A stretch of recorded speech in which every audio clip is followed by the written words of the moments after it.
All right, it is 1 o'clock, so we will go ahead and get started. Welcome and thank you for joining us for self-care. It's not selfish. We are super excited to have Katie Doctor here with us to talk all things self-care. We will run from 1 to 2:30 today. So keep that in mind as we talk about attendance and certificates. Everyone should have received an email this morning with a handout with the presentation. For whatever reason, some servers like to block me. So if you did not receive the presentation, please feel free to shoot me an email. I'll put my email address into the email or into the chat box so that you have that. But just know that the presentation was sent out. Hopefully most people received it. Fingers crossed. Technology has not been great for ICPN recently. But as a reminder, you are muted, your cameras are disabled. Please use that chat box feature throughout. You can also use that Q&A. Katie loves to multitask and is really good at looking at the Q&A as we go along, and she's very good at being able to talk about whatever you guys are chatting about. So please use that feature. We love to hear from you. We love to hear your experiences, your suggestions, comments, all of that. Visit our website, icpn.org. We do have one upcoming training that is already on there and registration is open. That is for October 23rd. It is Uniting Expertise, Building Powerful Interdisciplinary Teams for Person-Centered Support. So we're super excited about that. That is a new one for us. We will be adding more to the website and open registration for a few other ones coming up. So please be sure to check that out, and those will be sent via our mailing list too, which you can also join via our website, icpn.org. As a reminder, due to new protocol, you will be required to fill out a post-exam after the webinar. This will come in a separate email to you within 24 hours of the webinar. It is labeled as a survey. It does say in the email that if you are attending for CE purposes, you may need to complete it, but it is labeled as a survey, so please be aware of that. But that is the post-exam that must be completed in order to receive your certificate. And please be sure that you are on the training for the entirety of it, right? You will not receive a post-exam or a certificate if you have not been in attendance for the majority of the webinar. So please keep that in mind as we kind of move forward and with all of these new things that we're doing in terms of receiving your certificate. Please be sure that you are in attendance for the majority of the webinar. Once you complete that survey or that post-exam that is received via email, you will then receive your certificate almost automatically. So please be on the lookout. Give that about 24 hours to get to your inbox. It will come to the email address that you registered with. So as a reminder, don't use anyone else's link. The link that you receive from Zoom is unique to you and is what shows us that you're in attendance. So keep that in mind. I know there's a couple extra steps. I know it can be a little bit confusing, a little bit frustrating. I get it. Please bear with us as we kind of are engaged in this new process. But hopefully we'll all get the hang of it and we will have no more technological issues. I think that is all I have, Katie, if you want to go ahead and get started. Okay, sure.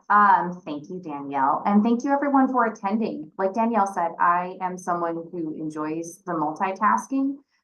So what I would ask you all to do is if you have questions, if you have comments, if you'd like to share anything, please do me a solid and only use the chat feature. So don't raise your hand and don't have a Q&A in that section. Put it in the chat.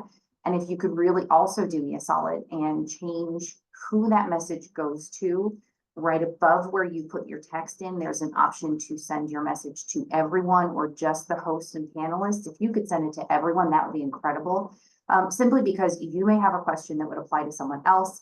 And if they have the opportunity to see what your question is, that's all the better for all of us. So if we could do that, that would be amazing.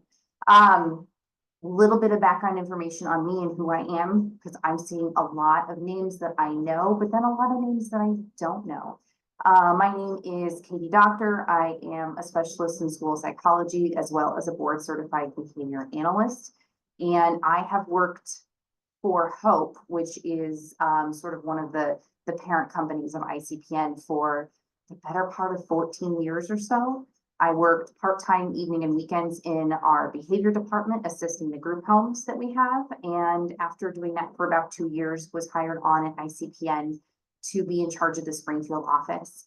And I did that for about 10 years. And within the last 2 years, I've switched over to being the the director of quality assurance for our clinical care programs. Before that, I actually worked in the school system as a school psychologist as well. So I've tried a couple of different things throughout my career and have certainly gone through a significant self-care journey for myself, much less what any of the rest of you might be experiencing in regards to self-care. So like I said, if you have any questions, if you have anything to add, put it in that chat box. I will try and keep up with it as I'm presenting. And I certainly want everyone to feel free to ask questions and add in their own stories about things that do or do not work for them. So I think one of the most important things that we can do is talk about what is self-care, right? That's the first step in all of this. But before I even do that, I want to remind myself that I want to say that I think this presentation is a really wonderful companion to the training that Katie Rowe did a couple of weeks ago about compassion fatigue and burnout. Compassion fatigue and burnout is something that every single one of us has experienced at some point in time in our personal and or professional lives. And one of the best things that we can do to combat that is self-care. So this is sort of, in my mind anyway, a part 2 to that initial presentation. And we're both named Katie, the presenter, so that's kind of fun too. So what is self-care? I'll be honest, the first time I heard about self-care, I absolutely blew it off. I thought to myself, this is silly.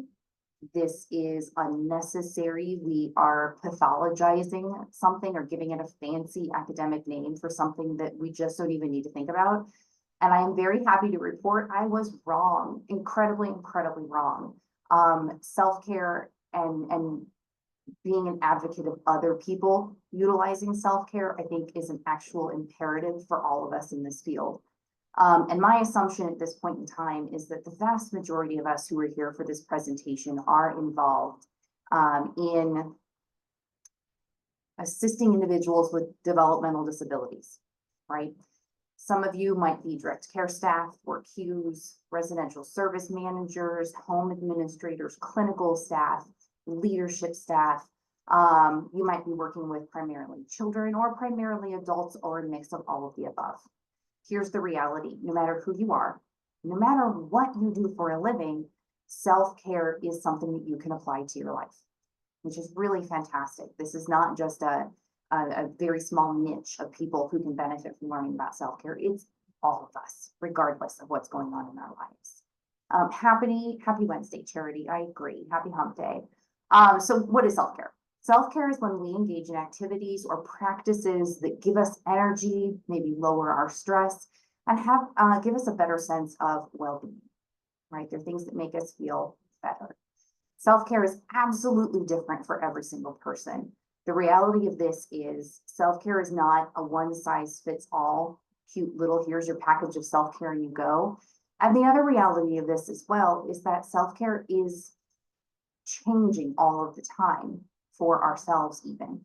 You might get into a point where you have what you think is a very robust set of self-care skills, and then all of a sudden you realize this isn't working anymore for me. So you have to change it.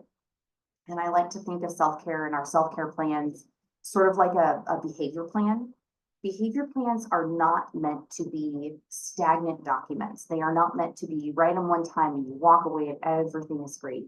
Self-care is something that changes, it evolves, and it is really different for each one of us, even day to day, what might work for us and what might not work for us.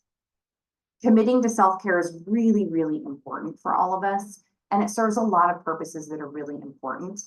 It means that you value yourself, the relationships that you have with others, and your professional work. Self-care does affect how you do in every aspect of your life. It is not just workplace, and it is not just your personal life. It is everywhere. And it also enables us to be far more present and effective to help the individuals that we are very lucky to serve. the individuals that we are very lucky to work with every day. It is a privilege to be able to do this work. But sometimes that means we have to engage in self-care to make sure that we're okay, because the job is hard. And some days it is really, really hard. So let's talk about some reasons that we should be engaging in self-care. The big ones that come to mind for me every time I think about this are things like vicarious trauma, burnout, compassion fatigue, secondary traumatic stress, all of the things that Katie Rowe talked about in her presentation. These things are an inevitability of working within our field. And so what we have to do is recognize when they are happening and how to help ourselves get back to that place that we need to be in to do our best work. As a quick go back through what these things are in case someone isn't 100% sure, but we're not going to spend too much time on this. Vicarious trauma can sometimes be called secondary trauma or compassion fatigue. It sort of depends on how you choose to define it. And this means that we're going to develop some of the same difficulties or symptoms of the individuals we work with. We might have intrusive thoughts, avoidant responses, somatic complaints, which is when physically you start to feel ill, distressing emotions, or even addictive or compulsive behavior. Burnout is when you get to that point where you were just done, right? Like you got to walk away. It is too much. You are finished. It is over. And compassion fatigue is just the idea that we are taking on so much of what other people are experiencing and feeling and trying to help them through it. That gets hard. It gets really, really heavy. And when I think about all of these things, and I use a lot of metaphors when I present, but I think about the idea of like every time someone comes to you with a problem or a situation that you have to solve or a difficulty in their life, let's say they're handing you a piece of paper. Each individual piece of paper isn't very heavy. But what happens when you get yourself to a whole ream of paper or one of those boxes of paper? It gets heavy. And then imagine trying to quite literally carry all of those boxes of paper with yourself all the time. And it then just becomes too much.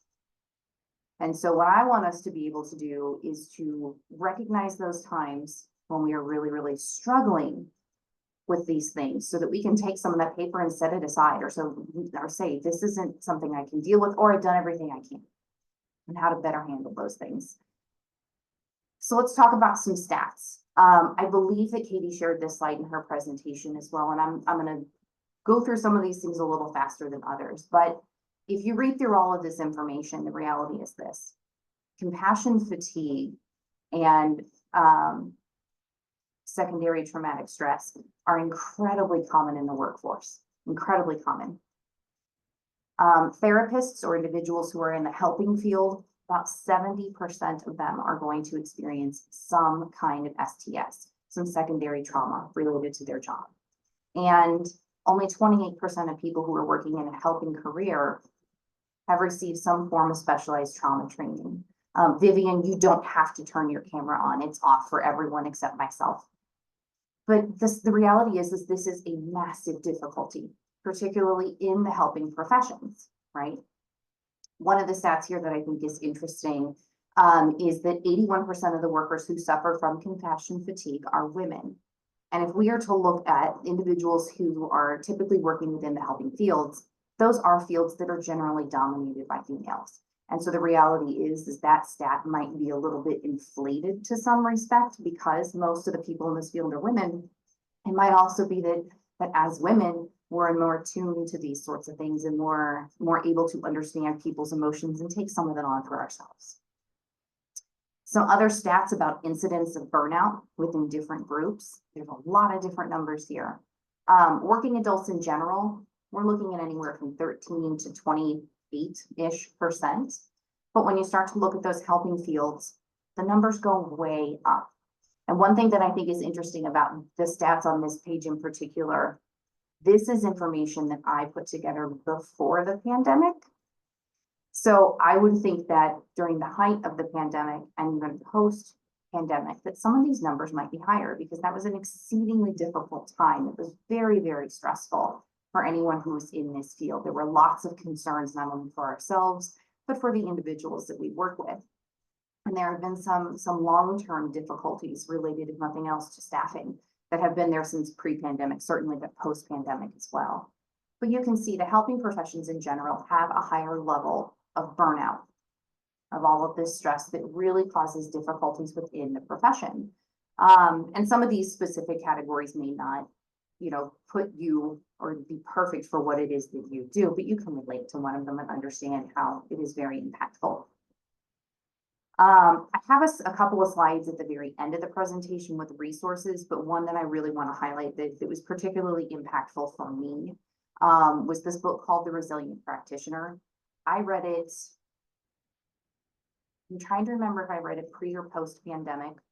I remember where I was when I read it. I remember the flight I was taking to Colorado when I read it. It was an incredibly impactful book to me. And it's one that is written from the viewpoint of therapists and psychologists specifically, but I do really feel strongly that anyone who's in a helping profession can gain a lot from this book.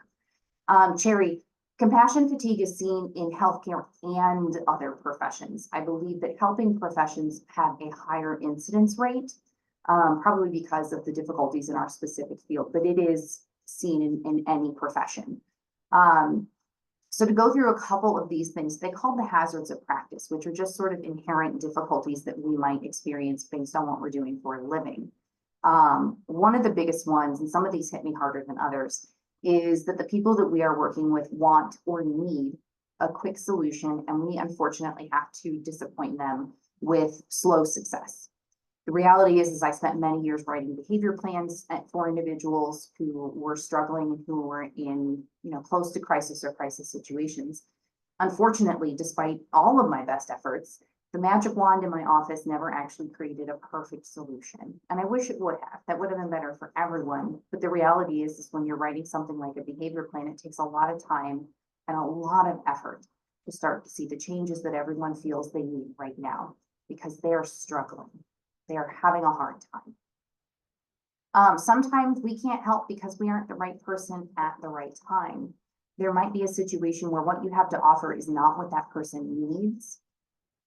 Or maybe they're just not quite ready for the help, right? They want help, but they're not quite ready to accept what it is that you have to offer.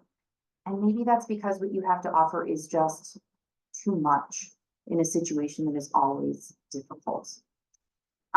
Sometimes it means working with people who do not specialize in our professions, which means that a big piece of what we have to offer is training and education. And in this field, I think we get stuck in acronyms a lot. And that can be hard for people who are new to the field to navigate and learn, especially again, if they are caregivers, they are already stressed, they're having a hard time. Sometimes the system itself can't meet the needs of that person or can't meet them quickly enough.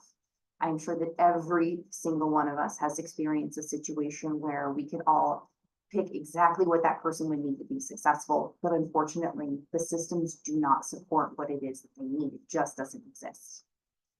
And one that I think is probably pretty common for a lot of us, it is certainly one that is not my greatest skill, is our inability to say no. It is really hard for me to say no. It is not something I'm good at. What I tell people is if I say no, I mean it. It is a 100% no, because it takes so much for me to even be willing to say no, because I want to help everyone all of the time. I want to do everything I can to make people's lives better. That can be really hard because at some point, if you never say no, there's nothing left for you to build upon for yourself. Some other hazards. Looks like someone raised their hand. If you could write your question in the chat box, that would really be fantastic. I can address whatever it is you need that way. The covert nature of what we do for a living. A lot of what we do for a living isn't super obvious or isn't gaining limelight. Or if you happen to be in a situation where no one who is in your family or your close friend group works in the field, the reality is they may not understand exactly what you do. And it might seem extremely abstract for them. It might actually seem like it's not all that important or helpful either, and that can be hard. The constant need for us to have empathy, interpersonal sensitivity, and one-way caring, because here's the reality. The relationships that we have within the workforce, specifically the clients that we are working with, those are not friendships, right? With our clients, they are not family relationships. So the relationship may be one-way caring, which is we are caring more for that person than they really care for us. And that can be hard. It can also be hard to determine when we are seeing any type of success, because the wins that we often see with our individuals are really tiny, right? And let's say that you are working with a person on getting them more comfortable with going to a doctor. And this is a person who, the minute you get them into the van, they start to have massive aggressive behaviors because they somehow always know that they're going to the doctor. Well, let's say you're able to get that person into the van one time and take a trip around the block, and that's it. But that person isn't aggressive. That is a huge win for your team. That is a huge win for that individual. Would it seem like a huge win to anybody else? Maybe not, but it really is. But is it full success? Maybe not. But we need to sometimes have the opportunity and really the mindset to go back to that situation and say, you know what, that was a win. Was it the massive win that we wanted long term? No, but for today, that is what we got, and we're going to focus on the positive. Cognitive deprivation and boredom. I'll be honest, this is a really, really important one for me. I am someone who loves to read, who loves to learn more, who loves to hear different opinions so that I can broaden my own understanding. So if you're doing the same thing over and over and over, day after day, that can get really tedious and it can be really hard to maintain motivation. You can also have emotional and physical trauma from the work itself. I mean, speaking as someone who has been to the hospital before due to an injury from an individual I was working with, it's tough. It's really tough. And there was certainly some emotional trauma that went along with that. And I feel that it's a fair statement to say that probably every single one of us here today has some type of emotional and or physical trauma related to the work that we've done. It is a piece of the job. It is not a piece that any of us wants. It is not a piece that any of us would be like, yes, sign me up for this, but it is a piece of the job sometimes. So we talked a little bit about self-care, some of the inherent difficulties that may exist. Why should we practice this stuff, right? We've talked about the hard stuff. Why are we talking about self-care at all? That's the point. Self-care is the thing that really helps us bounce back. And it helps us cognitively, physically, and emotionally. The reality of this field is we are constantly being asked to do more with less and being thrown more and more difficult problems to solve. And so that's really rough. And the reality is if our cup is empty, right? If we start out every day with a full cup of water and we pour a little bit out each and every time that we work with someone and we get to nothing left, there's nothing left. What happens when we go home at the end of the day and live our lives outside of work, whatever that looks like for you? There's nothing left. And even after a good night's rest, right? A good 7-8 hours of sleep, great nutrition, exercise, everyone doing all of the stuff we know we're supposed to do, right? How many of us actually do those things, all of those things for one? But then for two, how many of us wake up and after a day that has been that difficult and that stressful, are able to say, yep, my cup is 100% full, 100% full, and I'm ready to go and I can give this day everything I've got. Maybe some of us can some days and maybe some of us can't. And I want to be clear, there's nothing wrong if you can't do that every day. That is normal, okay? Your 100% is going to vary day to day. If you gave 100% of what you had to give on one day versus the next, that's great. That's all you need to do. But your perfect day, your 100% best day ever, as far as work is concerned, that's not a realistic expectation for every single day. It's just not going to work. So we can't pour from that empty cup, which is why self-care is so important, because self-care helps us pour back into our cup so that we've got more to give, right? We have to take care of ourselves first.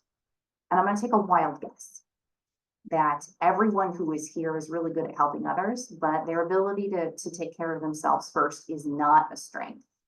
It is not something that they are good at, right? Chat's going nuts. Yes, 100% is hard. It's hard. Like I'm here giving a presentation on self-care, guys, and let me tell you, there are days where I have to really work hard, right? Some days it's really easy for me to do what I've got to do, and other days it is hard. Janet, I completely understand the guilt. Yes, I mean, I like to joke with people. I am the oldest child in a Catholic family. The world is guilt all the time for me. I love living in the guilt world. No, I don't love it at all, but it's my reality. And yes, Carolina, we have kids too, right? So that's the whole thing is we can't give 100% of ourselves, truly 100% of ourselves to our work life, because guess what? We've got lives outside of work. Yeah, newsflash, we are allowed to have lives outside of the four walls of our specific building that we are in, our office, our workspace, our car, if our job is um, a lot of travel, right? We are allowed to have lives outside of work. Deborah, that's a lot. And Alexandra, I don't have brothers, just one little sister, but I fully get it. It is normal for us to have lives outside of work, right? So we have to try and take care of ourselves first. And it is really important that we sometimes self-assess. And we're going to talk about ways to do that. And I'm also going to talk about self-care from a really global sort of standpoint, big things that we can do, and then small things that we can do. And Abby, yes, you are an individual who 100% deserves quality care. You have to do that for yourself first. And it's hard, right? It's so hard. So let's talk a little more. Yes, Carmelita. Yes. I mean, you guys are 100%. Yes. It is hard. And Brooke, yes. I mean, if you are someone who experiences anxiety and periodic depression, hello, anxiety all the time. It's really hard. It's really hard. And there are some days, I'll be honest, I'm really good at it. And there are other days where I am the worst. Okay. When should we practice our self-care? Okay, in a perfect world, and I realize that some of this is perfect world versus reality, and that's okay. We're going to do our best today, and guess what? Our best is fantastic, and we can be happy with our best. Regularly, and before a crisis hits. Here's the thing. It's really hard to put out a fire, but if we can prevent one from starting, life is better, right? I do a lot of training on de-escalation. I'm a safety care trainer, and we talk a lot about preventative measures, de-escalate so that we don't get to the point where we have to put people in holds, right? Jennifer, I will address some of that in a bit. Thank you for that question. Regularly and before a crisis hits. That is when we do self-care. And it doesn't have to be something enormous. It doesn't have to be something massive, right? It doesn't even have to be something that costs us money. But we have to do these things proactively. But it does take practice. I don't know anybody who has practiced a new skill who has been a natural and been the best ever at it. There are some of us who have different skill levels and inherent some level of skill to start out with, right? People who are athletic can generally pick up a sport and do better at it. People who are really gifted with music, they might be able to do better initially, but they still have to practice. Everybody has to practice. Right? Professional athletes have to, and professional musicians have to. Yeah, Cheryl, it's hard. And we can talk about some little things that you might be able to do during the day that really don't take much time that can really help you. It doesn't come easily, and it is a day-to-day thing. The reality is what you choose today for self-care may not be self-care tomorrow. Sarah, yes. 100%. I wouldn't trade it for anything else. And I personally have made changes to my professional life in order to remain in the field so that I didn't have to walk away from it because of all of those things. Yes. Just so everybody knows, there is an International Self-Care Day. It's July 24th. So we missed it this year, but that's okay. We're not going to practice just once a year. We're going to, all of us, try a little bit harder to make self-care more of a daily, maybe even hourly practice, whatever it is that we need. We have to work towards goals. And we're gonna do that. Oh, well, there you go, Matheny, or Stacy. Not sure if it's got your name backwards there, but yes, on your birthday. And your birthday should be a day, right, where you get to engage in all the self-care you want, treat yourself. Okay, so let's talk about self-care needs. And yes, Abby, 100% self-care is a mindset. I'm going to talk about that because for me, that's been really, really interesting for me and sort of when I've gone through all of this journey for myself. So how do we recognize when self-care is needed? We have to first identify our stressors. If we know what our stressors are, it makes it easier for us to sort of handle those things if they happen, but also maybe find some ways to prevent them from becoming a bigger issue than they are. Full disclosure, we all know there are certain people in the workforce that when you have to interact with them, it is not your favorite situation, right? And then there are other people who, when you get to interact with them at work, they are your favorite person. And it's a really, really, really gratifying thing. So if you happen to know your stressors, that makes it easier because if you know that you have to have a meeting coming up with someone who just maybe isn't your favorite person, right? Or it's a difficult situation, or it's going to be stressful, practicing your self-care maybe before that meeting, that can be a great way to sort of keep it from getting to be too much. One thing that I don't have written a ton, but I cannot emphasize enough as far as the importance of being aware of it is to go to therapy or engage in treatment if needed.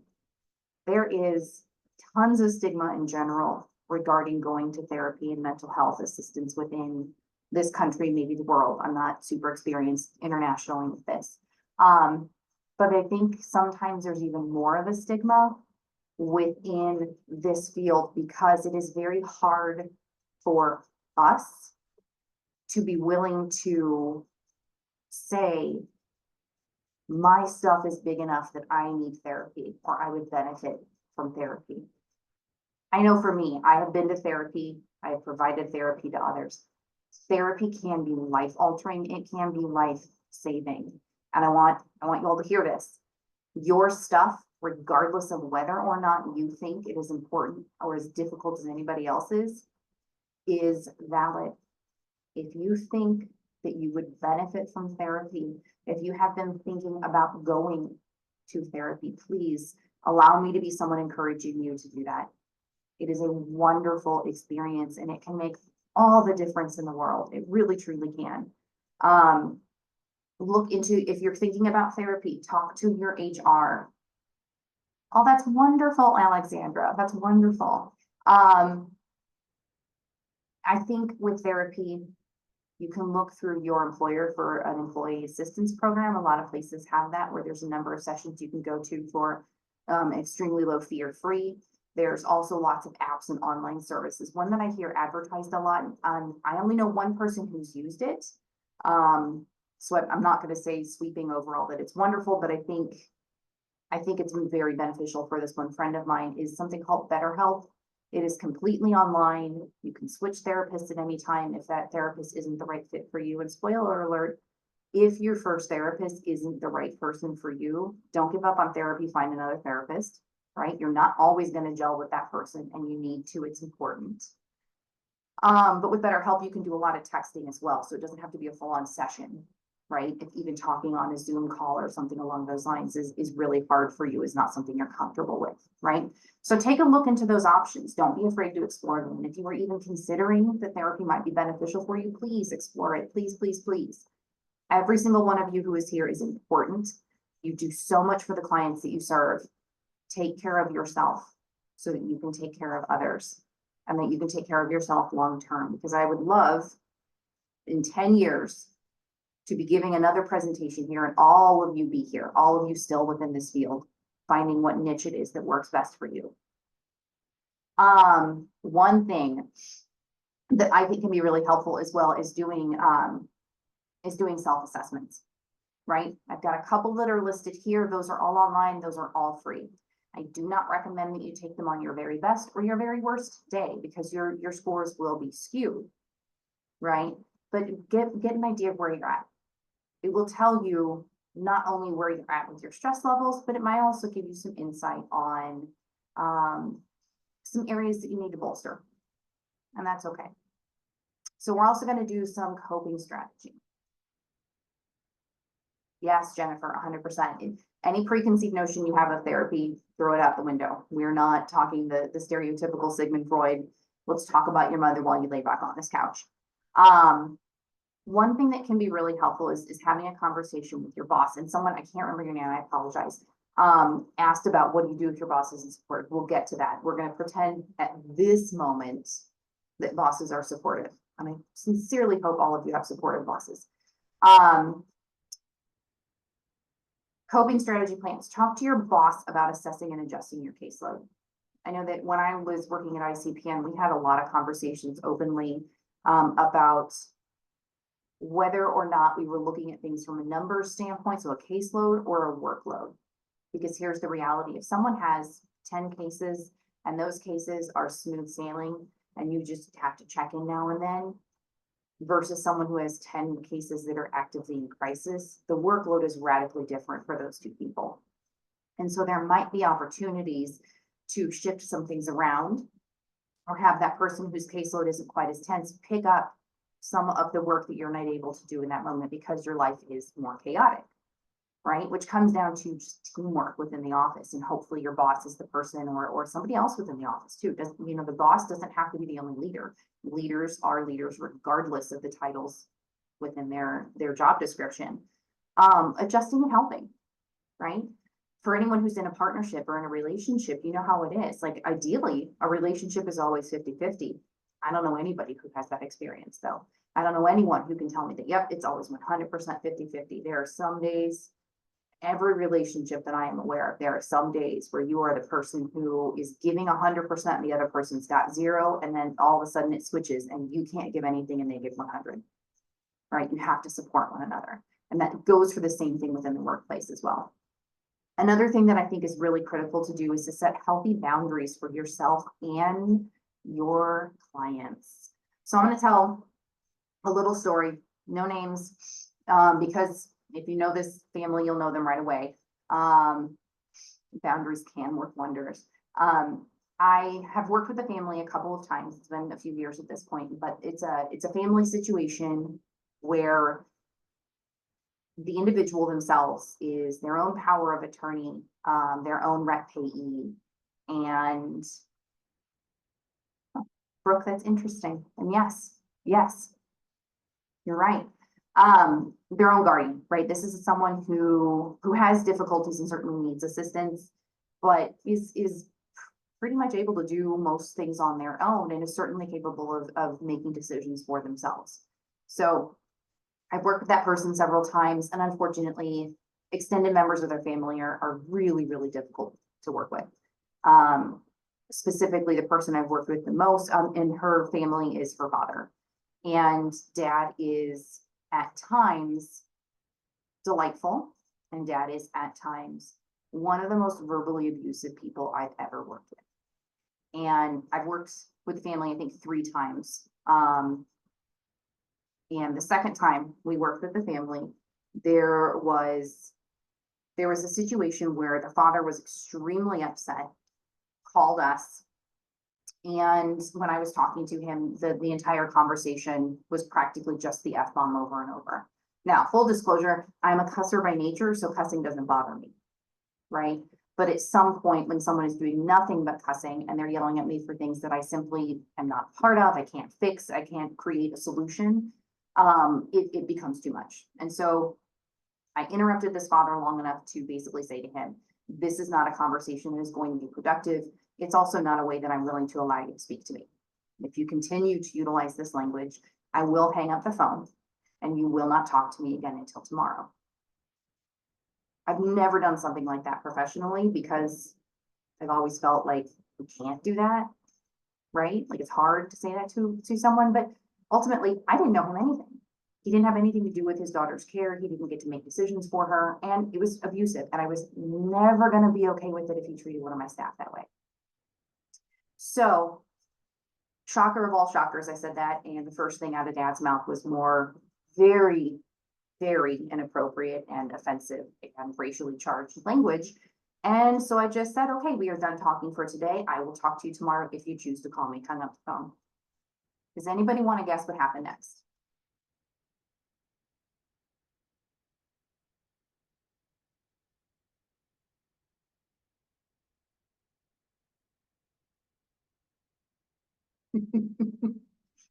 The person calmed down. Oh, Kendra, that would be delightful. An apology. Okay, so here's what happened. I knew exactly what was going to happen. He called me probably 40, 50 times that day, right? Guess what I did? Nothing.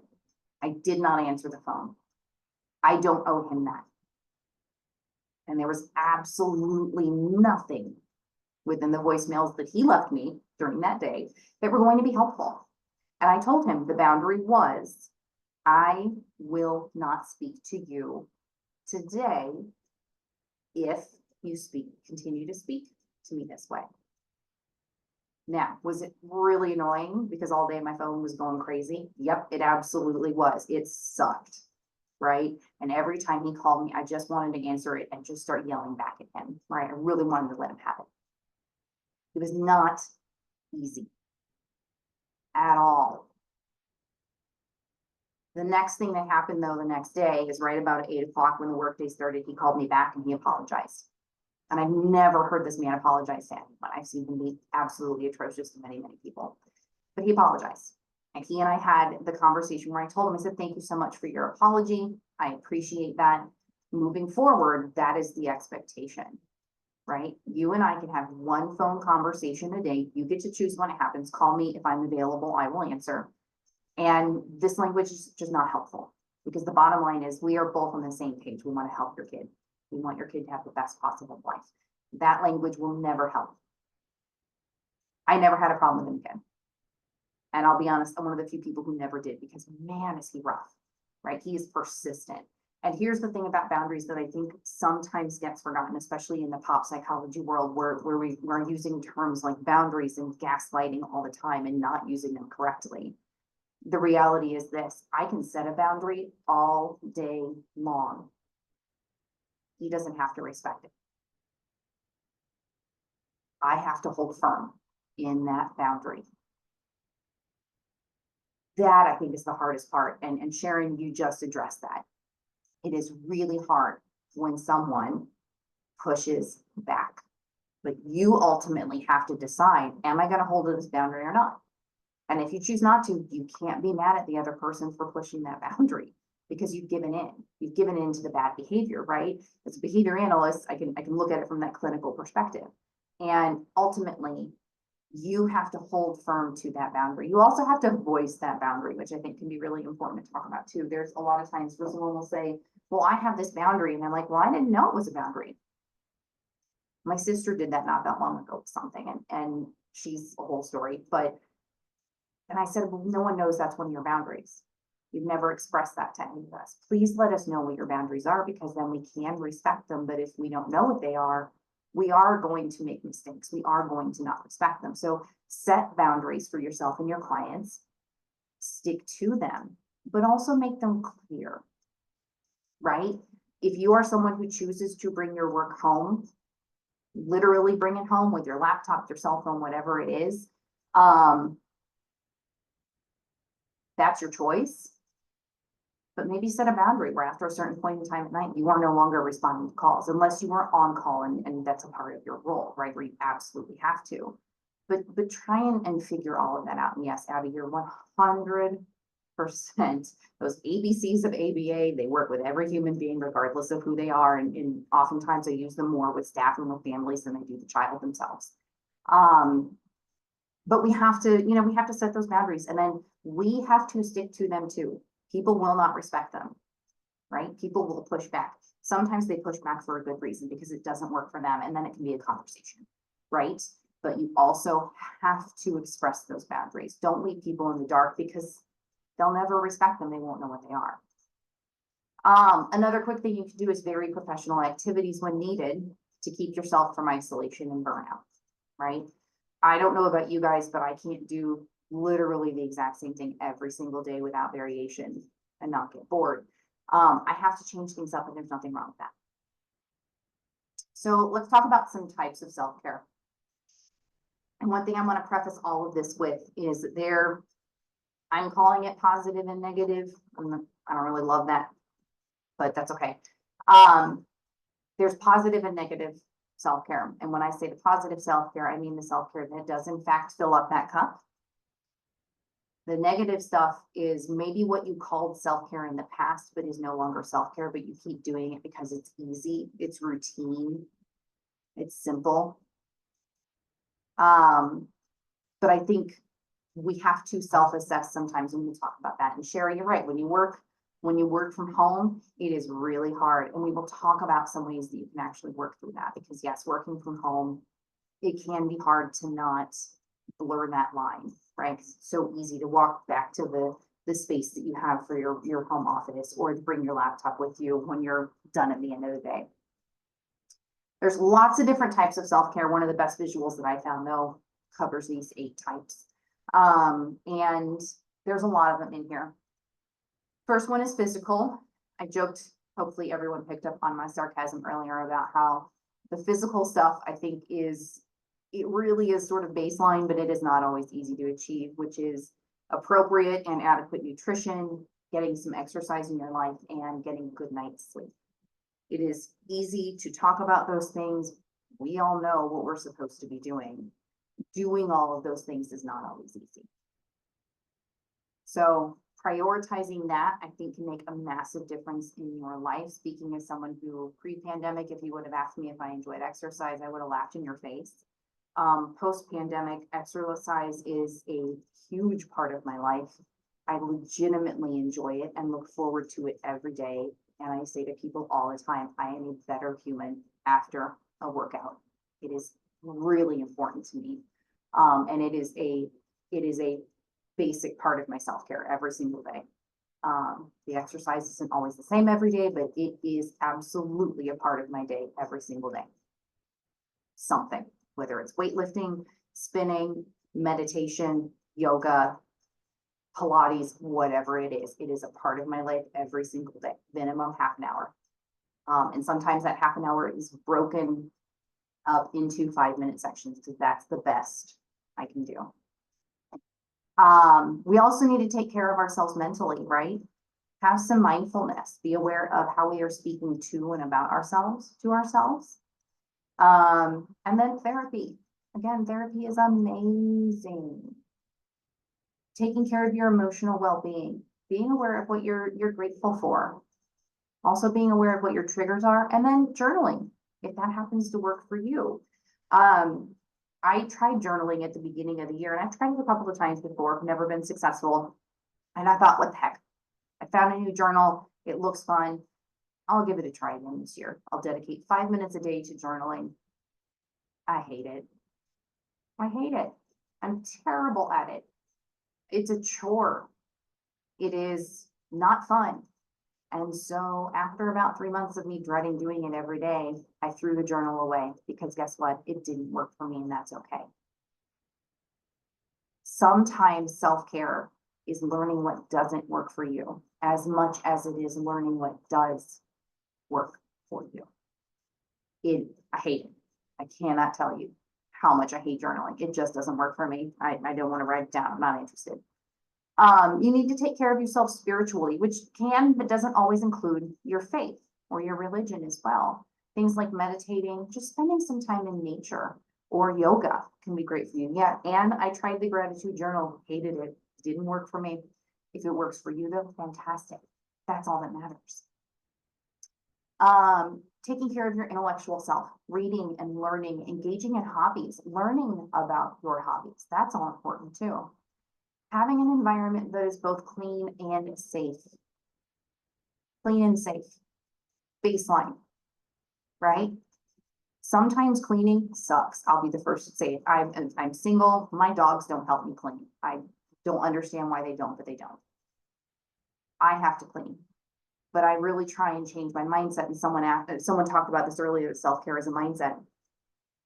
I don't know what it is about, like, being a quote unquote responsible adult, but looking at my house after I cleaned it, Oh my gosh, it's like the greatest feeling, looking around your home and it's like, oh, this is great. It looks so good. Like, and then 2 minutes later, the dog's tracking mud, but having an environment that is clean, I have started to try and see that as self-care. And yes, Kristen, same. When my home is clean, it is therapeutic for me. It's better. Well, Shanta, you know what? If you want to, go for it. If that is what works for you, fantastic. I actually, once I start cleaning, I'm fine. It's the whole idea of like cleaning that I don't like, much more so than actually doing it. And I tell myself sometimes that if I do it quickly, or if I run in place while I'm cleaning something, I can count it as exercise too, right? We also need to have social self-care as well, which is again about boundaries and connection, having connection with others. We all know that during the pandemic, we had to be real creative about how we gained connection from other people because there were a lot of safety concerns, certainly with that physical piece. And then the financial piece of self-care, right? It is super important for us, again, to take care of this, to have an idea of what our budget is, even if you don't have a real fancy budget, right? And then being aware of what you are saving or not saving and how important that is. Financial well-being is one of those things that if you don't have it, it impacts every other aspect of your life. So that financial well-being is really, really important. And I myself thought about this a lot over the last day or so because Amazon's having Prime Days, sale days, I don't know what they call it at this point, but I had a lot of moments where I was like, ooh, add to cart, add to cart, add to cart, add to cart. And I have gotten really good about leaving things in my cart for a long time at Amazon and then getting rid of things. Because I don't need them. It was just, one of those moments where it was like, ooh, this looks cute and it's on sale. I need it. I don't need it. So it's really important for us when we're looking at our financial health to think about want versus need. And so just being aware of that is really, really important for us. And maybe there are times where adding something to your cart, but not actually purchasing it is what's really helpful for our self-care. The only time I am without hesitation on buying things is for my nephews. I'll be honest, I spoil those two kids absolutely rotten. I did Christmas shopping for them the last 2 days, and that was really fun for me. That was a lot more fun, and I know that I will get a whole lot more out of the gifts I give to the boys than I will on the random junk that I got for myself.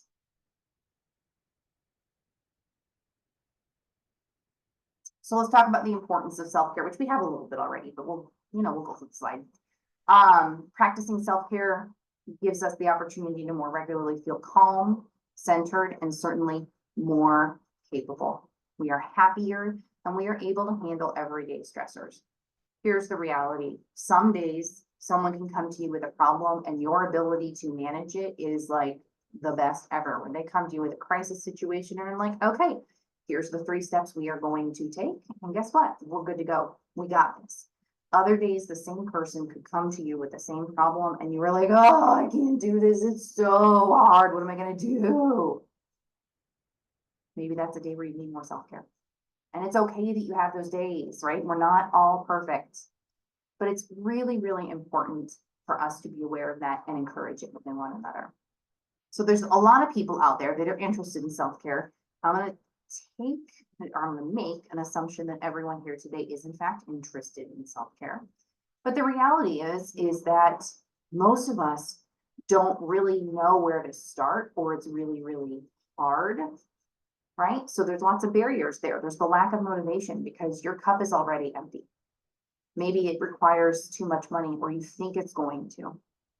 Maybe you're concerned about the time factor. Because I don't know about the rest of you, I only have 24 hours in a day, and some days that's nowhere near enough. And sometimes it's of low importance in that moment or to the other people in your life, which I think a couple of you have discussed, especially people who are mitigating jobs and relationships and children, or a boss that isn't supportive. So there's lots of barriers, but here is the reality. You need to check yourself before you wreck yourself. If you don't, you will wreck yourself. And it really, truly is that simple.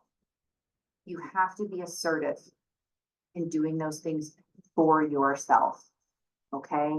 There's nothing wrong with it. You are worthy of it. You are worthy of the effort, the time, the money, whatever it is. You are worthy of it. You are important enough to do that for yourself. So, you know, when in doubt, just remember the visual of this guy with really heinous teeth. I mean, they're awful, right? But thou shalt check thyself before thou wreckst thyself. So one of the things that I think is so important that we build up, and it truly is a part of self-care. Sharon, I love that. You can find it online, Nate, and if not, it's in your training. I can send it to people. My email is at the beginning of the training. You ask me, I'll send it to you. Resilience is a big piece of self-care, right? Getting ourselves built up to the point that we can carry more of that metaphorical paper if someone has to give us more of it, right? So that we are stronger and able to take on more in a way that is helpful and reasonable for us. So when we look at resilience, there are a couple things that we need to worry about, which is our curiosity, thinking and researching and figuring out what we're doing that isn't working, right? Thinking about to ourselves, what do I need to do differently? Being persistent, also known as stubborn, not a bad thing in my book, but keeping focused on what it is that we really want and really need and what we need to change in order to get there. LaShonda, all the books will be at the end along with screenshots of the covers, so that might make it easier to find. Risk taking. Sometimes you have to take a little bit of a risk and work out what is or isn't working. And then the courage to not stop until you figure it out, because again, you are worth it. A little bit more on resiliency. Again, this comes from the Resilient Practitioner. Again, I love this book. It's great. One of the things that hit me really, really hard when I read this book was the bottom one, which is the psychological wellness is an ethical imperative. Being ethical is something that is important to me. And I am sure there are times where I am not as ethical as I think I am or as I want to be. But it is important to me. And taking care of myself is an ethical dilemma. If I'm not taking care of myself ethically, I am not doing what is best for my clients as well, because I am not at the place I need to be to help them. And so it is really important for us to take care of our psychological wellness so that ethically we can be our best for others, whether that is our family, our friends, our clients, our coworkers, our supervisees, whoever it is. The random human that is checking me out at the grocery store, meaning like scanning the groceries, not trying to date me, but scanning my groceries at the grocery store so that I can be a decent human to that human as well. All of these things go into resiliency, and resiliency is so, so important. Ooh, Dusty. Well, I'm going to be getting the 4th edition because I'm that human that buys the same book in multiple editions and reads it because something could have changed. Thank you very much. I'm going to be checking that out. Maybe it's on Prime Day deal. We want to sustain our professional selves. I said earlier, I would love to be giving a presentation in 10 years and see all of the same people here. That would be incredible, right? That would make me so, so happy. There are things that we have to do to sustain ourselves professionally. One of the big things that can be helpful is remembering the meaning of our work. What is our why? Why do we do what we do? Some days that's hard, really, really, really, really hard. But trying to remember the meaning of our work.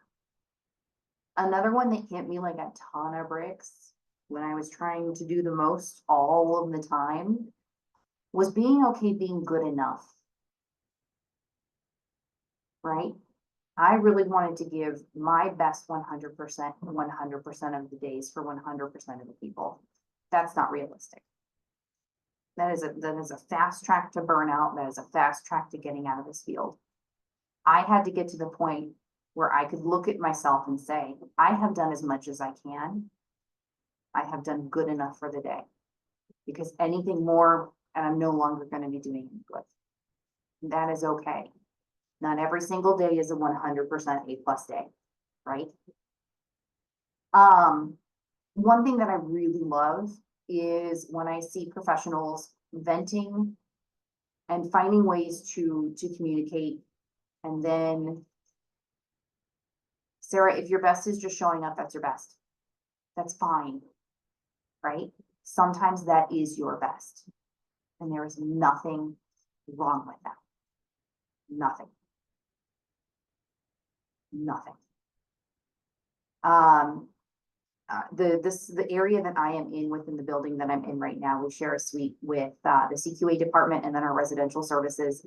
And one thing that I see our residential services staff doing so often that I really love is they deal with crises sort of all the time, right? There's always someone who's calling off. There's always one of our youth who's struggling with a behavior. There's, you know, a van is needed to transport this person to a medical appointment all of a sudden, right? There's always something going on. It's never the same every day. And sorry, I just got a weird notification on my laptop, but I think we're good. What I happen to see a lot of times within that group of individuals is there's an initial burst of sort of frenetic energy where people are real quickly trying to solve the problem, and sometimes emotions can get heated, right? What I noticed real quickly is that group has a really, really good way of venting, laughing, and then solving the problem. And I really love when they do that. And sometimes venting, because we are in a space where there are no youth, there are no children, there, you know, we're all staff here. Sometimes that venting is just someone yelling an F-bomb at the top of their lungs because that's what they need to do in that moment. I love when I can see people go from that place of frustration to laughing and solving the problem. That to me is extremely healthy. So when I get to see that, it's great.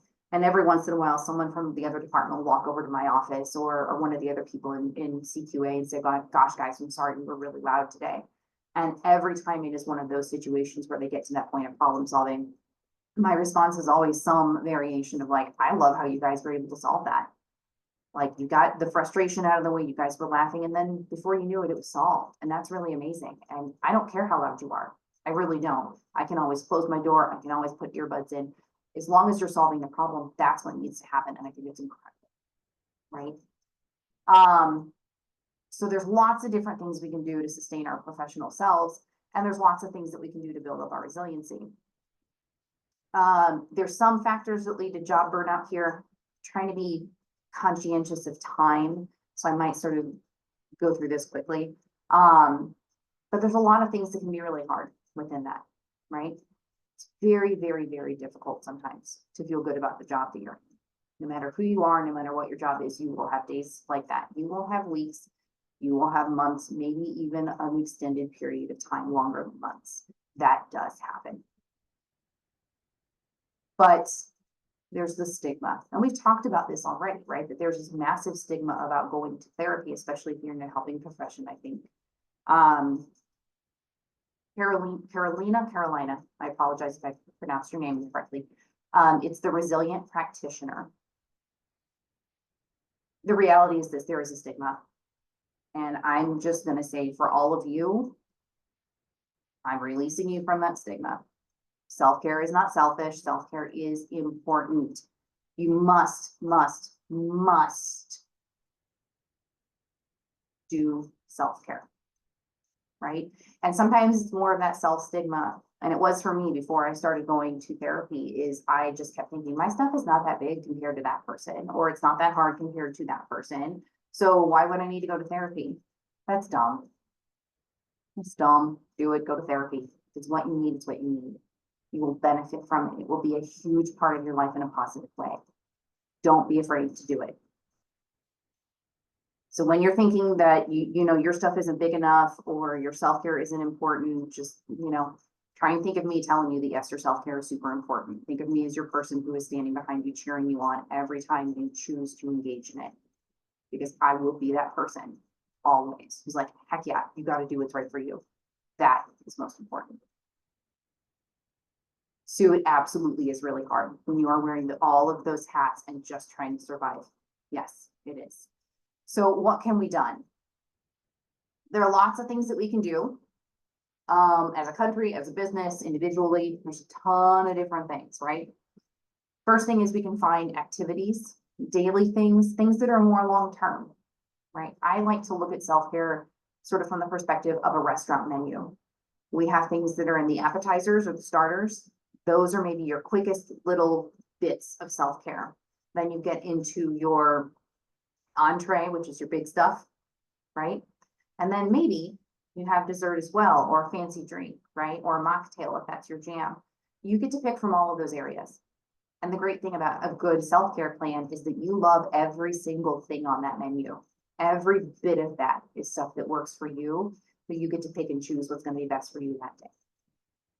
We can also do assessments that can give us some level of insight into what we're doing. And we can also have something very, very small, like a starter kit. And we're going to talk about a starter kit and how we can create that one. So let's talk about developing a self-care plan. It's really important to keep a couple of things in mind. What has helped you feel refreshed in the past? Because here's sort of the bottom line litmus test for self-care. If it didn't make you feel better, if it didn't help where you're at with your threshold of stress or difficulty, it wasn't self-care that day. And that's okay. Self-care is not the same every day. But if it didn't help, you still need to engage in self-care, right? What's helped you in the past? Vacation. Lisa, that's a great one.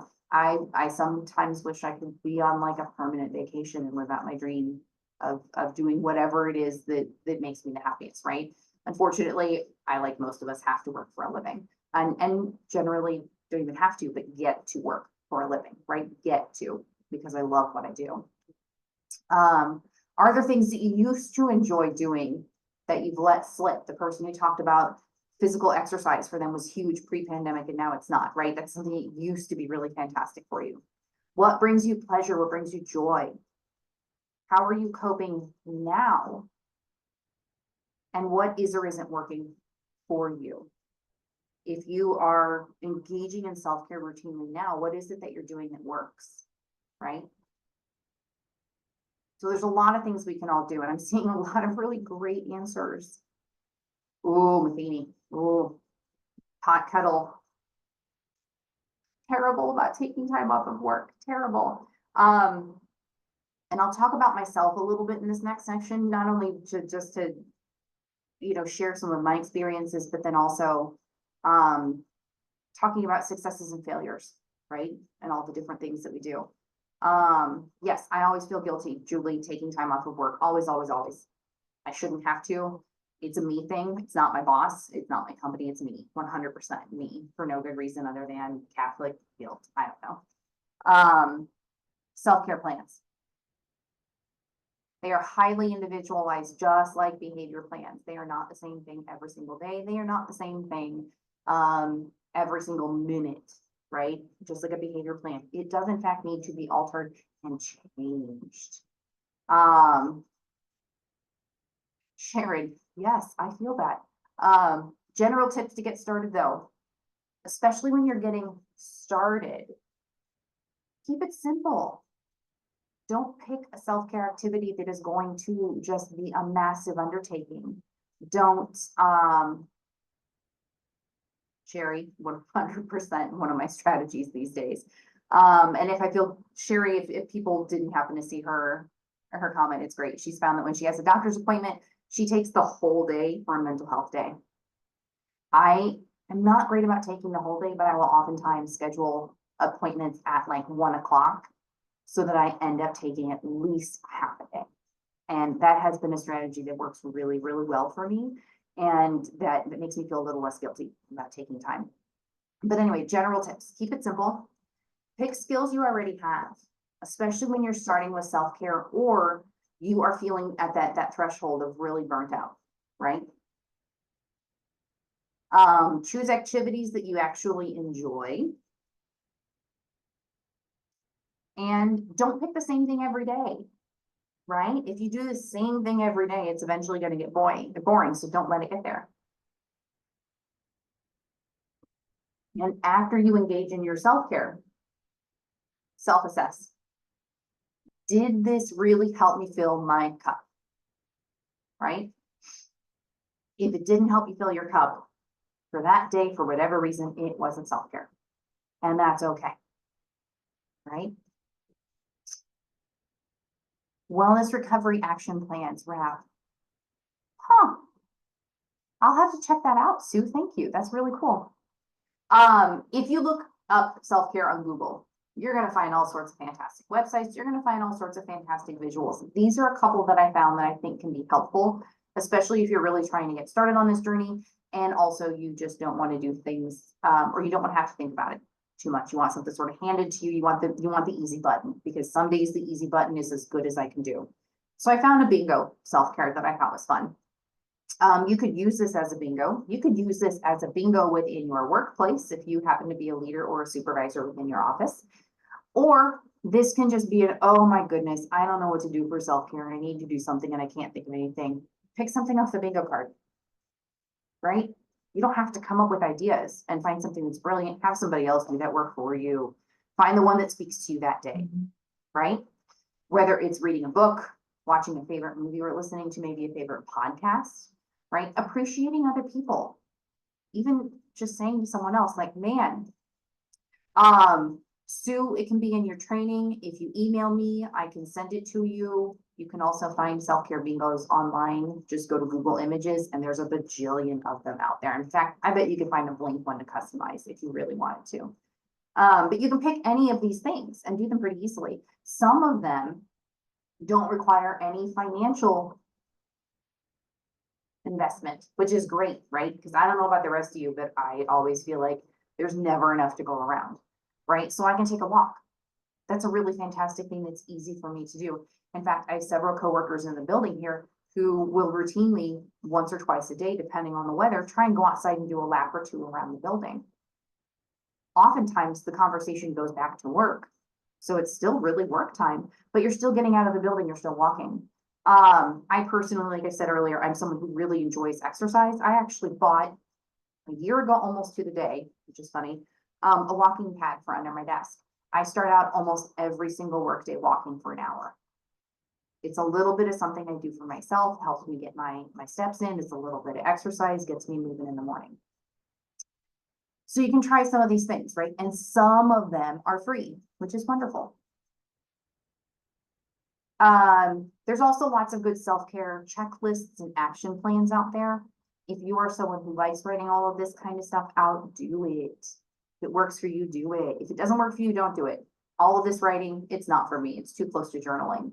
But there are other things that I do to write out that really do work for me. So I'll talk about that in a minute. Again, we may go over on time if people, and Danielle, if you're okay with it, if people want to stick on, we can talk more, we can ask more questions, but I want to be conscientious of time. You want to try and figure out, what are your stress relievers? What are your signs of burnout? Who can I reach out to, right? And then assessing different specific areas of self-care, how you're going to help yourself. That's really, really important. So a self-care kit. This is something that you can easily put together. You can have it in your office, you can have it in your home somewhere, you can have it in the car that you drive for work, whatever it is that works for you. But what I would recommend is you really try and think about the 5 senses, right? And find things that work for you. So for this particular person, and again, this is just a Google image. I thought about putting together a picture of what would be my self-care kit, and I just didn't get around to it because I was doing other things. But this person has chosen things that they can smell, that smell nice to them with the Febreze, things that taste good with the snacks, maybe things that make them just feel a little better because they've got the Purell in there, right? Cleaning up a little bit. Migraine pills, man, I feel you. I've had a low-grade headache for days now. This person has Advil in their self-care kit. Absolutely, that's me, right? If they are someone who likes makeup, maybe a little bit of makeup, right? All of these things can easily be put together and put in a little box or a little bag. Even the bag can be self-care, right? We all love a good little bag. And have it ready for you, right? There you go. Sarah, Febreze doesn't work for you, but you found something else that does. That's just it. You can customize this however you want. And I would encourage you to do something like this. And I would encourage you every once in a while to really take a big assessment of it and say, you know, is there some of this stuff that isn't working for me anymore? Is there some of this stuff that I don't like or that I never reach for? So maybe you need to swap those things out. But that's a really easy thing that you can have ready to go, right? Technology can be absolutely fantastic. I mean, we could have a very long conversation about screen time and blue lights and all of those things. But if you are someone, again, who is really just starting, yeah, sometimes snacks can be a bad thing. I've certainly been in that position. You're not alone in that, I have a feeling. But sometimes you need the easy button, right? You need an app. Again, you hit the easy button and it does a lot of the work for you. There's a ton of really fantastic apps out there that are really helpful. Some of these I have used, some of them I have not, but they're really good out there, and some of them are free, right? One thing that I think is just a really quick and easy way for us to assess self-care is to try a 5-minute meditation, right? And we're not going to do that today, we don't have time. But if you can try a 5-minute meditation, it's 5 minutes, and you can find free ones on YouTube really, really easily. And it's just 5 minutes. And let's say meditation doesn't work for you. That's great, no problem. Some days I'm good at meditation, other days it's awful. But maybe try 5 minutes of yoga or simple stretching, right? 5 minutes. You can find stuff on YouTube, doesn't cost you anything, and it's literally 5 minutes. That can be really, really helpful.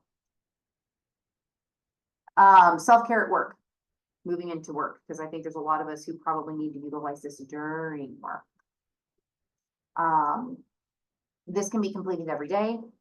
Move, stand up, take a walk, stretch, right? All of those things are perfectly reasonable to do.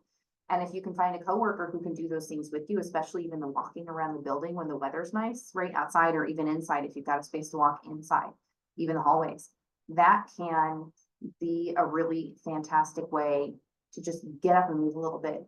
Sue, I am not good at taking a lunch either. I tend to work through lunch. And so what I try and do is find snippets of 10 minutes here and there where I can do a little bit of exercise or walking or stretching, and then really prioritize that little 10-minute burst here and there, because that can be the thing that resets it for me, even if I don't get a lunch or sometimes choose not to take a lunch, right? Know your regulators, know what helps you remain and regain your calm. One of the things that I think is really helpful for me is to practice tough conversations prior to having them. I even practiced this presentation prior to doing it because it's been a little while since I've done it. Rochelle, oh gosh, I can't remember. I did that a while ago. I can't remember what I was now. I don't have any idea. I have to retake it probably at this point. But have tools ready to help you get back to calm, even photos of the people who are important to you, right? That's really helpful. I'm in a temporary office due to some air conditioning issues at our other building, so I have technically 2 spaces right now. My other office has a lot more of my personal stuff in there.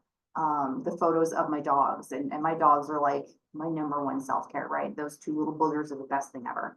But then I also have a calendar that I did take with me, and it's pictures of primarily my nephews. And so right now, if I look to my left, there's a picture of those 2 little dudes in their Halloween pajamas from last year, smiling and so cute.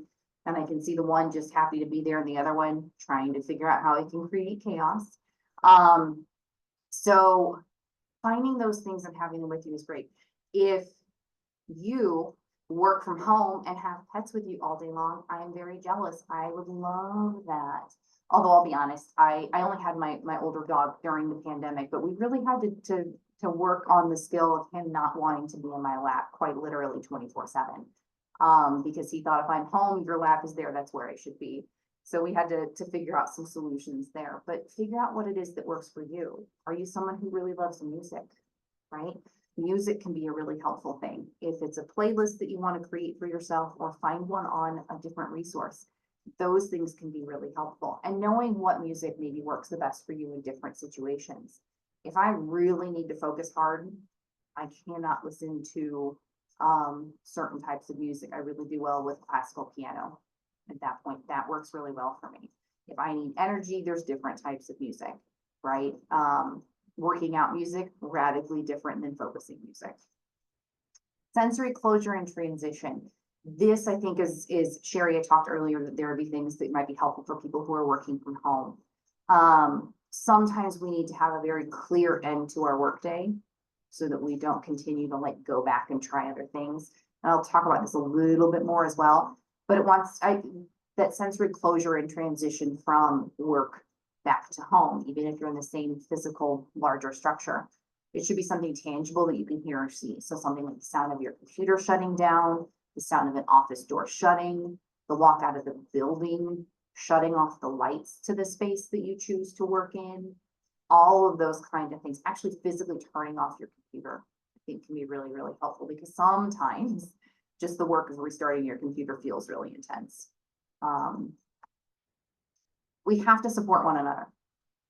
It's really, really, really important. I said earlier that ideally you all have wonderful supportive bosses who are all about helping you meet your needs. That may not be the case. In reality, if you are in that situation, or even if you're not truly, you can consider yourself to be a leader within your workforce, right? And so you can start helping support one another. One of the things that a lot of places that you will see them do that works out well is you guys could start a chat or an email chain about self-care, right? Where once a day, everybody posts or says something they're doing for themselves for self-care that day. And the rest of the group cheers them on, because sometimes we need that validation to feel like we can do this, to feel like it's important for us to do, and that it's okay for us to do. So having those peer support groups, and maybe even if you've got a communal area in your workplace where you can eat lunch together, taking a lunch, even if it's just once a week. I'm talking to you, Sue. Even just once a week, take that lunch and meet with some other people who are also trying to make self-care a priority. Another thing that I think works for me, and I really try and be good about this, is if there is something on your calendar, honor it. And if you're really good at honoring things on your calendar, put a 5-minute self-care break in your calendar and honor it. Find that 5-minute little break. Find that one thing that will work for you in that 5 minutes and do it. Right? It's not enough to write it down. You've got to do it. But if you're really good at honoring things in your calendar, that's what you need to do. Cassandra, have a Zoom lunch. Absolutely. Absolutely. Use technology to your advantage these days, particularly people who are not working like in the same location as someone that is important to them. Other strategies that you can use within your organization. Talk about compassion fatigue. That's what CF stands for. Talk about compassion fatigue. Talk about your problems. Talk with your supervisor. If you happen to be the leader in your office or the supervisor in your office, ensure that you are someone who is willing to talk to other people, and also ensure that you are supportive of them, and also willing to be vulnerable about your own strengths and weaknesses regarding self-care. It's really important for you to be willing to say, hey, I am struggling today. I am not doing a good job, right? That is okay to do. And that can really foster open and honest communication amongst everyone. That can be really helpful. Start a peer group, create a learning environment where growth is encouraged, right? Where you are supporting people. Yep. Cat, 100%. Potlucks can do a world of wonder. They really can. Working as a leader within your office, again, whether or not you are a supervisor, promoting a balance of caring for others and yourself. I was really bad for a number of years at vacations because I would still bring my laptop and my cell phone. And the reality is this: it wasn't healthy. It's not what I should have done. It was my choice. I took that on for myself. But towards the end of my time at ICPN, I got really, really good at setting some clear boundaries, telling my staff what those boundaries were, and then sticking to them. And my staff were really incredible as well, because when I started to talk about I'm going to do things a little differently, they were the first ones to be like, good, it's about time. You do too much when you're on vacation. You don't take real vacations, stop it. So I left my laptop, I think once or twice, at the office and didn't take it with, and then made it a point to tell people I will check my work email once a day only, whenever it is convenient for me during vacation, and will respond to things that need an immediate response Otherwise, it'll be fine. And again, everybody had my work or my personal cell phone number, so they could have easily gotten in touch with me had it truly been a crisis situation that they couldn't rely on anyone else for. But setting those boundaries is really helpful for myself because otherwise my vacations didn't feel fully like a vacation. So that's one thing that you have to do is promote it for yourself and then for others as well. At work, be professional, but also be playful, have fun, tell jokes, make people laugh, can be really helpful. And then promote the rights that you have as an employee or a caregiver. It's really important. Self-care culture. Help create that for your entire team. Whether or not you are the leader in the office of the supervisor, right? Create a space with others where mistakes will be made, not only can, but will be made. And let everybody know that the rest of the team is that safety net that's going to be there to catch them because we will all fail. Every single one of us. Every single one of us. Encourage people to utilize their time if they need a mental health day, right? There's nothing wrong with that. We should do it. It's important. There's also really good options, you know. Yeah, Dominic, it's hard. It's really, really hard. Other things before we leave work, and we are really close on time. Practice gratitude, right? Maybe the last 5 to 10 minutes of your day is this stuff before you leave work, right? Whether that's your home office or an actual physical office outside of your home. Practicing gratitude is really, really, really important. Think about what went well today, right? What did I learn? What can I improve upon? You know, yeah, and even being at the beginning of the day too. Yes, whatever it is that works for you, right? Like every single bit of this is personalized to what works for you. Who did I advocate for well? Even if you didn't get the result you wanted, was there someone that I really went to bat for? And I'm so proud of myself for doing it. Prepare for tomorrow. So look over your schedule. Just know what you've got coming the next day, right? Know exactly what's on your calendar for the next day. You know, be aware. Do I have to do this? Do I have to do that? What's coming up? I tend to look about a week or two in advance too. That works best for me. But then renew your energy, whatever that looks like for you. There's a lot of research out there about blue light and whether or not it's really all that good or bad for you. I tend to see more about that it's not great for you, but I'm no expert.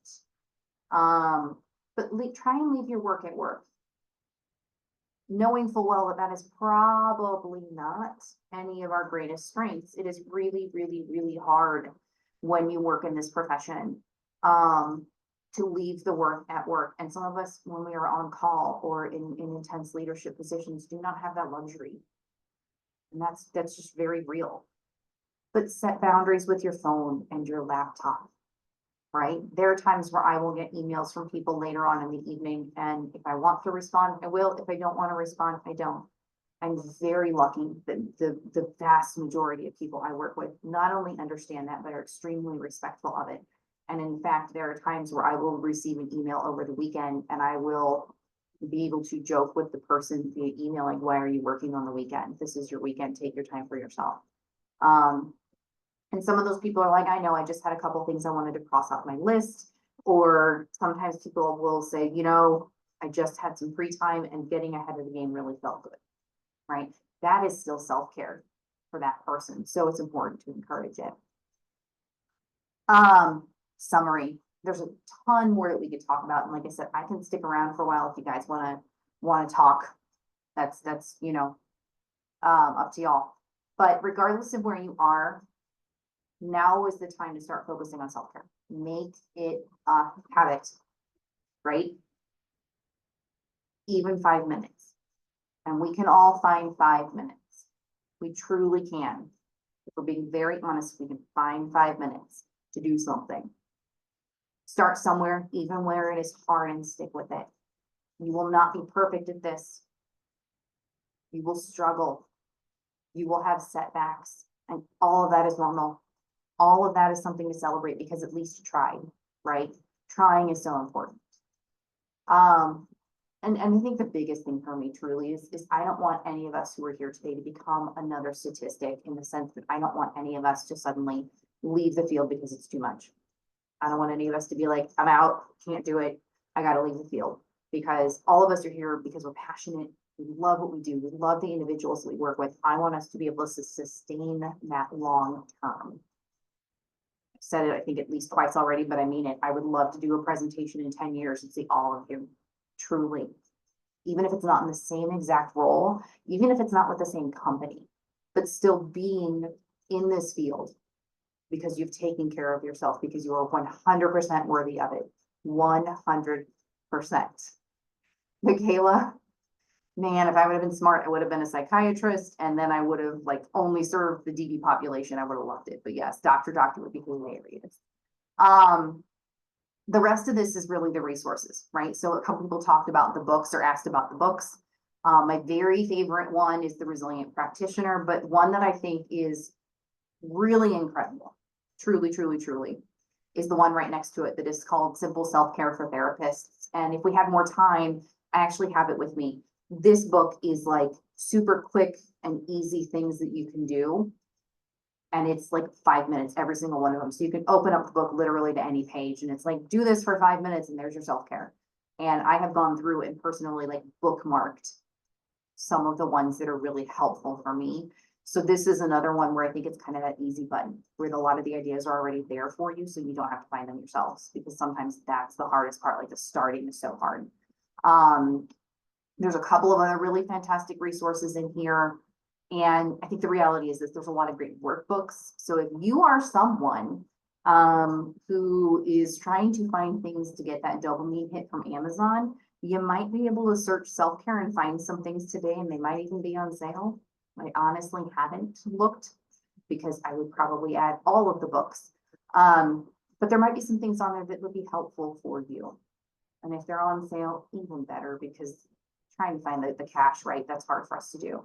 But thank you all so very much. Truly, truly, truly take care of yourselves. You are worth it. You are worth it. I know we're technically already over time. Does anybody have questions? Kelly Hall, you're a liar, but I love you.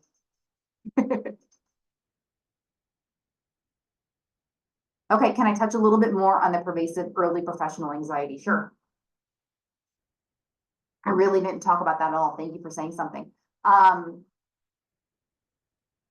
don't know that it ever goes away, but maybe it shifts a bit. When I think about early professional anxiety, I think a lot about imposter syndrome. Here's the reality. I have imposter syndrome like all of the time. It is a part of my life all of the time. Amy, it is the simple self-care for therapists.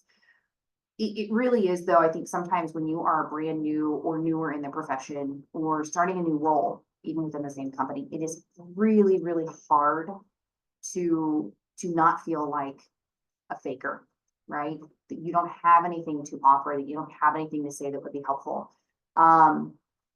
That's normal. It is perfectly reasonable. I think for me, I'm not someone who's really, really good at asking for help. It's not a strength of mine. So even in those moments where I felt like I needed help, I wasn't good about asking for it because I was afraid I would be perceived as someone who couldn't do the work. The reality is it's okay to not feel confident. It is absolutely okay to ask for help. In fact, I'm trying to be better at it, knowing that I'm really crappy at it. But that early, when you're first in a field, it can be really hard to feel confident. It can be really hard to understand. The deep-seated fear of inadequacy. Ooh, I feel like that's an oldest child thing. Maybe I'm just making that up, but it's me, right? I feel like I'm never going to be quite good enough. Even though that's never been the message that's been given to me in my life. My parents are incredibly, wonderfully supportive. But just feeling like you're inadequate because you're new, and trying to create some sort of like a mentorship program that you can have for newer staff to be paired with seasoned staff so that they have somebody safe to talk to about what they're experiencing and ask questions, and just feel like they've got that support, and then it's okay to not have all the answers. one thing that I've really tried to do a lot is if someone comes to me with a question, and I don't know the answer, and this has nothing to do with me being new.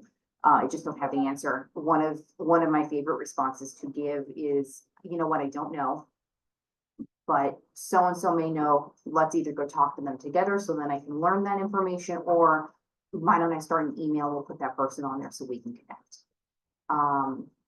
I think just being willing to ask for that help and be honest is really, really important. But yeah, for the new people, my gosh, you get thrown into the deep end without water wings, it feels like. So anything you can do to support someone, or normalize what that experience is like, or be willing to say, you know, when I first started, I was a hot mess. Like, I didn't know what I was doing. I made so many mistakes. You know, how can I help you with all of this? Does that, I hope that sort of addresses your question? Are there any more questions?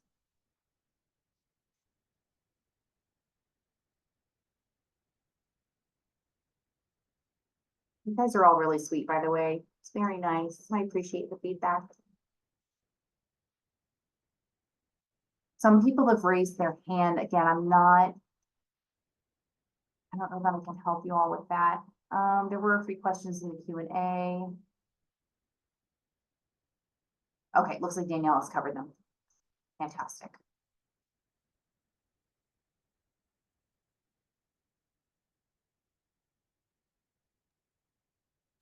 I did see, there's one question that was about one of the resources that you provided that have the 5-minute activities.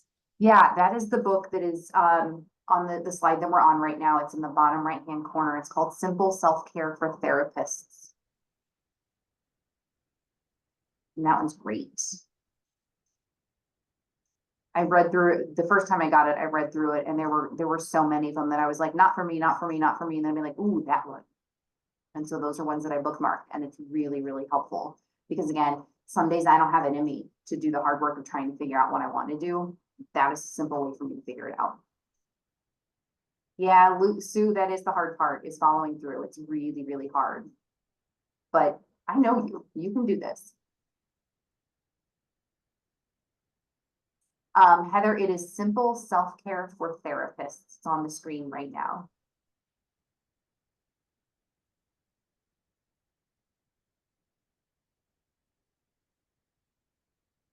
Yes, so Amelia asked, so there will be a post-exam that'll be sent within 24 hours of this webinar.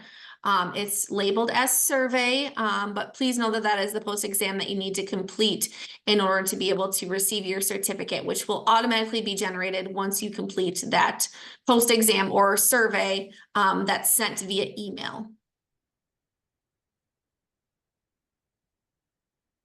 All right, I'm not seeing anything else, but again, thank you everyone for joining. Thank you, Katie, so much for all of your knowledge on such a needed topic, and a great reminder to us all that we can always do a little bit more self-care. So thank you so much again for being with us here today.